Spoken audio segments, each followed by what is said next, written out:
ॐ नमो वेङ्कटेशाय।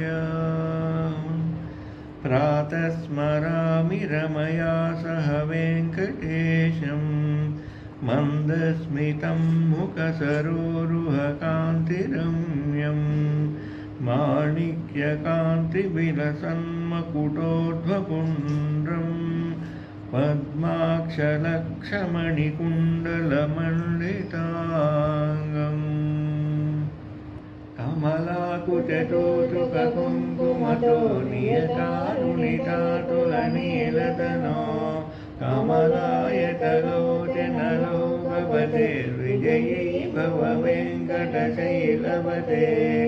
अज्ञानिनामया दोषानशेषान् विहितान् हरे, क्षमस्तस्त्वं क्षमस्तस्त्वं शेषशैलशिखामणे।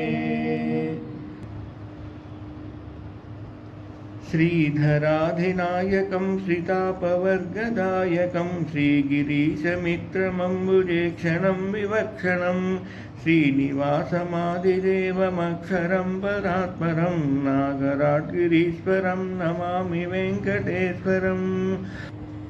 नन्दगोपनन्दनं सनन्दनादिवन्दितं, कुन्दकुट्मलाग्रदन्तमिन्दिरामनोहरं, नन्दकारविन्दशङ्खचक्रसाङ्गसाधनं, नागराट्गिरीश्वरं नमामि वेङ्कटेश्वरम्। नारायणो जगन्नाथो वारिजासनवन्दितः, स्वामी पुष्करिणीवासी शङ्खचक्रगदाधरः, पीताम्बरधरो देवो गरुडासनशोभितः, कन्दर्पकोटिलावण्यः कमलायतलोचनः, इन्दिरापतिगोविन्दः चन्द्रसूर्यप्रभाकरः, विश्वात्मा विश्वलोकेशो जय श्रीवेङ्कटेश्वरः।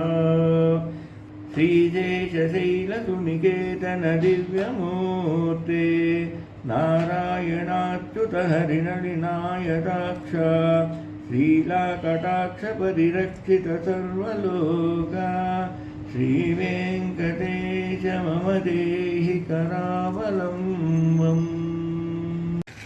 नन्दनन्दन गोविन्द नवनीतचोर गोविन्द, पशुपालक श्री गोविन्द, पापविमोचन गोविन्द,